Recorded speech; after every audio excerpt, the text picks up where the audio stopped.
하나님 말씀은 사도행전 10장 1절에서 16절입니다. 신약성경 203쪽입니다. 하나님의 말씀을 교독하겠습니다. 제가 먼저 1절 읽겠습니다. 가이사랴에 고넬료라 하는 사람이 있으니 이달리아 부대라 하는 군대의 백부장이라.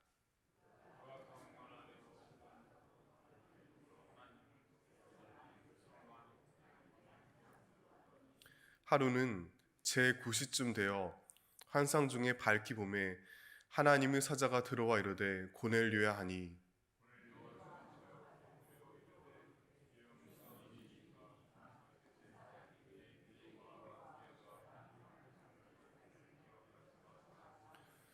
내가 지금 사람들을 욥바에 보내어 베드로 하나는 시몬을 청하라.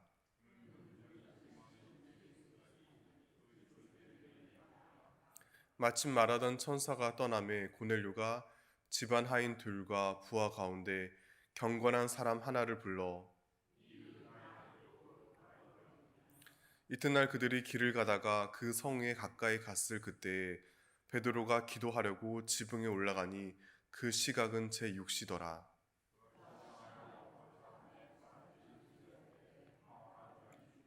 하늘이 열리며 한 그릇이 내려오는 것을 보니 큰 보자기 같고 내 귀를 메어 땅에 들이웠더라.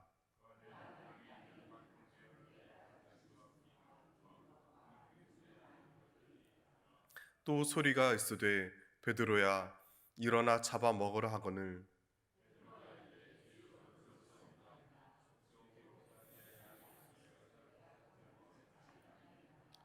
또 두 번째 소리가 있으되 하나님께서 깨끗하게 하신 것을 내가 속되다 하지 말라 하더라.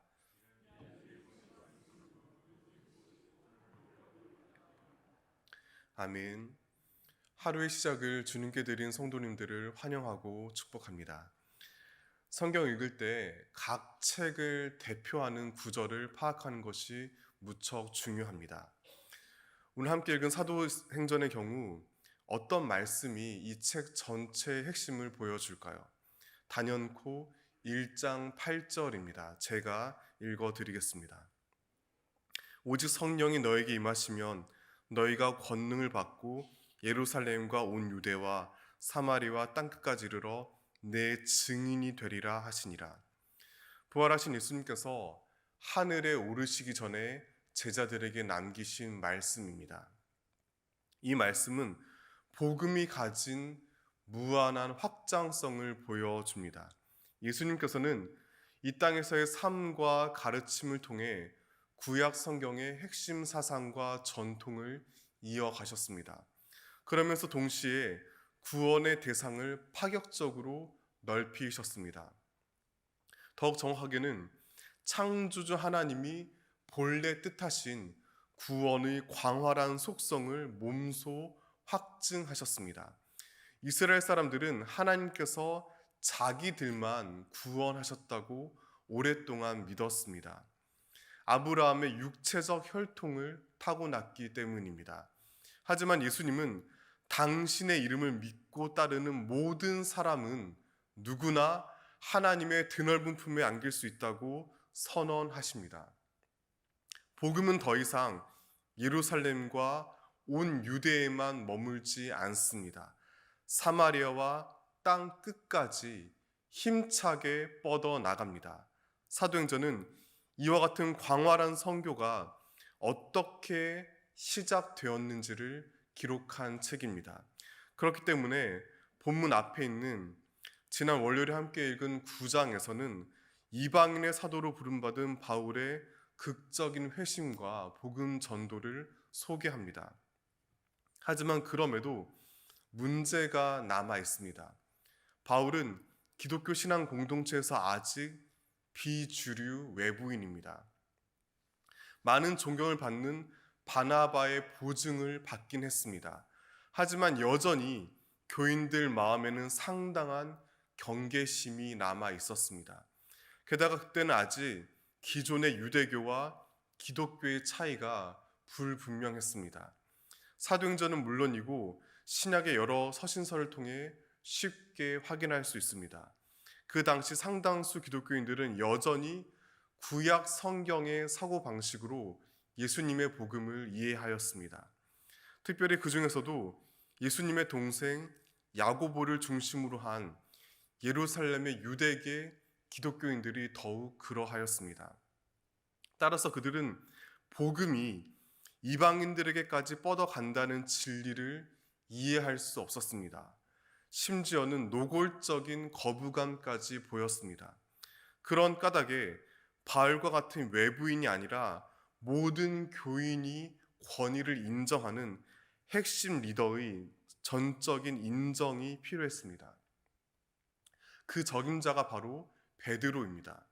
그런 까닭에 사도행전의 저자는 바울의 핵심에 이어 베드로의 획기적인 인식 변화를 의도적으로 연달아 보여줍니다.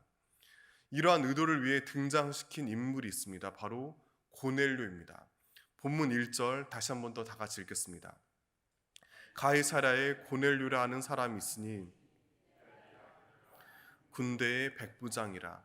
본문 1절은 고넬료의 사회적 지위를 보여줍니다. 그는 가이사랴에 주둔 중인 로마군 장교입니다. 로마 제국은 강력한 군사력을 기반으로 제국을 확장시켰습니다. 그런 로마에서 해외 분쟁 지역에 파견한 장교는 당대 최고 엘리트로서 상당한 부와 명예를 누렸습니다. 게다가 보통 몇 년 안에 고국으로 돌아가 상당히 높은 지위에 오릅니다. 그것은 곧 그가 복음 전파에 매우 유용한 영향을 가지게 됨을 짐작합니다. 본문 1절은 바로 그와 같은 어마어마한 가능성을 기록합니다. 놀라운 점은 그러한 로마 장교가 하나님을 경외하였다는 사실입니다.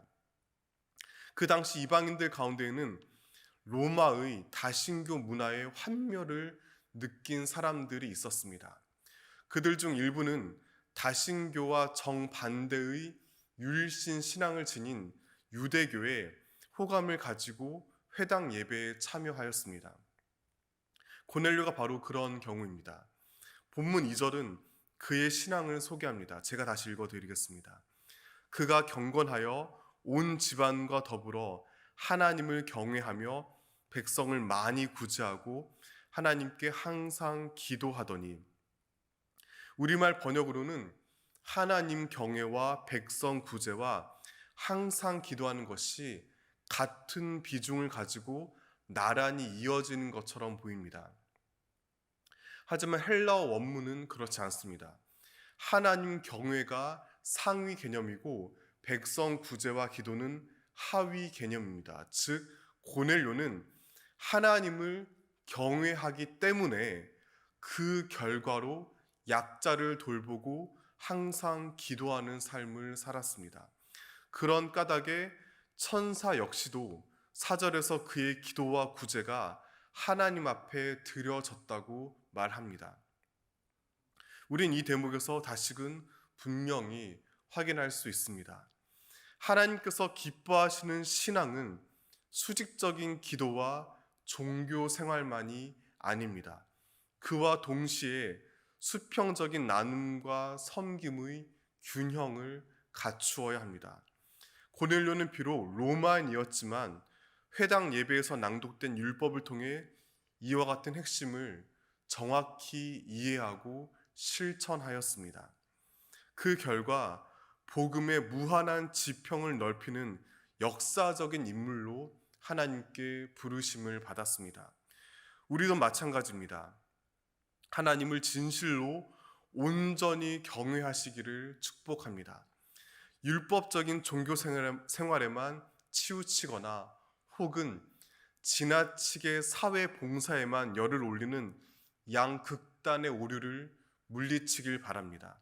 말씀을 온전히 읽고 묵상하며 하나님 사랑과 이웃 사랑의 조화를 이루시길 바랍니다. 그와 같은 아름다운 균형으로 진정 건강하고 폭넓은 신앙을 지켜가시기를 소망합니다. 그런데 이러한 고넬료에 대해서 우리가 주의를 놓쳐서는 안 되는 사실이 있습니다. 그는 아직 유대교인입니다.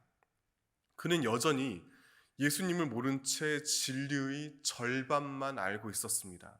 그런 그에게 하나님께서 천사를 통해 일방적으로 찾아오시어 말씀하십니다. 5절과 6절 제가 읽어드리겠습니다. 내가 지금 사람들을 욥바에 보내어 베드로라 하는 시몬을 청하라. 그는 무두장의 시몬의 집에 유숙하니 그 집은 해변에 있다 하더라. 하나님은 천사를 통해 베드로가 살고 있는 도시 욥바와 머무르고 있는 집 주인의 이름을 정확히 일러주십니다. 이를테면 주소를 알려주신 것입니다. 그곳으로 부하들을 보내라고 하셨습니다. 그 이유는 분명합니다. 고넬료를 하여금 베드로를 통해 예수님을 알게 하려는 것입니다. 이것은 거듭 말씀드리지만 아직 유대교 신앙에 갇혀 있는 그로서는 완전히 새로운 낯선 진리와의 만남입니다. 이는 또한 베드로 역시 마찬가지입니다. 게다가 하나님께서는 더욱 충격적인 방식으로 그에게 무척 생소한 진리를 알려주셨습니다. 조금 길지만 9절에서 14절 다시 한번 다 함께 읽겠습니다. 이튿날 그들이 길을 가다가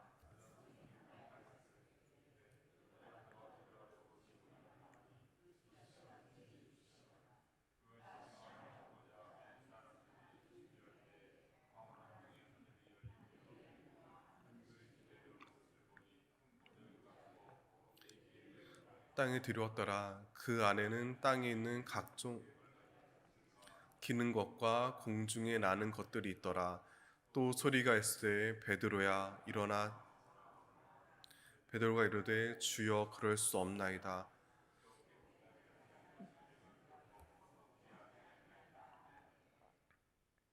어느 날 베드로는 제6시에 기도하려고 지붕에 올라갔습니다. 이것은 율법 전통에 따른 기도 시간입니다. 게다가 이때 제6시는 오늘날로 따지면 낮 12시, 즉 정오입니다. 태양이 장렬하는 서아시아에서 한낮에 지붕에 올라 기도하는 것은 너무나 힘겨운 일입니다. 이러한 베드로의 태도는 그가 여전히 유대교 경건 전통에 익숙해 있음을 우리에게 보여줍니다. 그런 그가 기도 중에 환상을 보았습니다. 하늘에서 큰 보자기가 내려왔는데 거기에는 율법이 금지한 음식들이 담겨 있었습니다. 그런 음식들을 먹지 않는 것이 그동안 그에게 익숙한 진리였습니다. 하지만 주님은 그에게 매우 생경하고 불쾌한 말씀을 하십니다. 바로 그 부정한 음식들을 먹으라는 명령입니다. 그 명령을 두고 베드로는 주여 그럴 수 없나이다라고 무려 3번이나 거부하였고, 그럴 때마다 하늘에서는 하나님께서 깨끗하게 하신 것을 내가 속되다 하지 말라라는 음성이 울려 퍼졌습니다.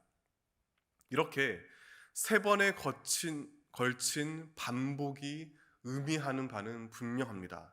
하나님의 단호하고도 굳건한 의지 표현입니다. 익숙한 편견과 고정관념으로는 도무지 받아들일 수 없는 주님의 확고한 뜻입니다.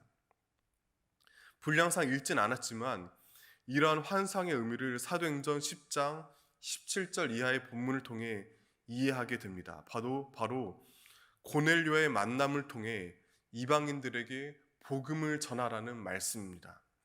이렇듯 베드로와 고넬료의 만남은 두 사람 모두에게 있어 낯선 복음을 받아들이는 것을 뜻했습니다. 그리고 그 만남을 통해 복음은 더욱 본격적으로 혈통과 지역과 계급의 경계를 넘어 역동적으로 전파되어 오늘 우리에게까지 이르렀습니다. 이러한 본문 속 장면은 아니라고 관성적인 신앙을 뒤흔듭니다. 신앙인으로서 분명히 지녀야 할 중요한 태도가 있습니다. 바로 낯선 하나님을 맞아들일 용기입니다. 만유의 하나님께서는 결코 인간의 좁은 경험과 지식에 갇히지 않습니다. 사람의 그 어떤 무엇에도 얽매이지 않은 주님께서는 오늘도 전혀 새로운 얼굴로 다가오십니다. 때때로 그 얼굴에는 결코 예상치 못했던 고난의 상처가 남아있기도 합니다. 소름 끼치게 여인 뺨을 타고 시련의 눈물이 흘러내리기도 합니다. 그 얼굴로 우리에게 너무나 당황스러운 요구를 하실 때가 있습니다. 그런 주님 향해 우리는 베드로처럼 결코 그럴 수 없다고 외치곤 합니다. 그렇지만 부디 명심하시길 바랍니다. 예수님께서 먼저 십자가 위에서 낯선 하나님을 몸소 만나셨습니다. 주님께서 우리를 대신해 골고다 언덕 위에서 숨을 거두시며 하늘을 향해 울부짖으셨습니다. 극도의 공포와 고독을 통해 온 세상을 구원하셨습니다. 예수님께서 이 세상에서 가장 낯설고 추하고 끔찍한 복음 한 복판에 몸소 서 계셨기에 우리는 부활의 찬란한 생명과 영광을 누리게 되었습니다. 그러므로 사랑하는 성도 여러분, 오늘 하루도 뜻밖의 방식으로 다가오는 저마다의 십자가를 기쁨으로 짊어지시기를 바랍니다. 살아가며 도무지 예상 못했던 고난이 툭툭 다가오곤 합니다. 전혀 예상할 수 없던 시련이 덮쳐올 때가 있습니다. 그러한 인생의 시리도록 낯선 장면들이 너무나 우리를 아프게 합니다. 그렇지만 신실하신 하나님의 손길 아래 그 모든 순간이 알알이 이어져 끝내 우리를 진정한 복음의 증인으로 바로 세울 줄 믿습니다. 이와 같은 진리 앞에 고개를 숙이며 이 시대의 고넬로이자 베드로로 참된 경건을 지켜나가는 모두가 되시기를 진심으로 축원합니다. 기도하시겠습니다. 만유의 주 하나님, 주님을 참으로 경외하기에 구제와 기도를 실천한 고넬료의 신앙을 본받기 원합니다. 기꺼이 낯선 하나님의 모습을 받아들여 열방을 향한 복음 전파의 걸음을 내디딘 베드로의 결단을 닮아가기를 소망합니다. 편협하고 익숙한 고집으로 주님의 뜻을 제안하는 어리석음을 물리치게 하옵소서. 날마다 새롭게 이루시는 하나님의 놀라운 구원을 신뢰하며 오늘의 아픔을 이겨내게 하여 주시옵소서. 이제는 드넓은 품으로 자녀를 품고 이끄시는 주 예수 그리스도께서 주시는 은혜와 아버지 하나님 베푸시는 사랑과 성령님 이루시는 사귐이 하나님을 참으로 경외하며 균형 있는 신앙과 담대한 순종을 다짐하는 이 자리에 모인 온 성도와 가족과 삶의 자리 가운데 영원히 함께 하시기를 축원합니다. 아멘.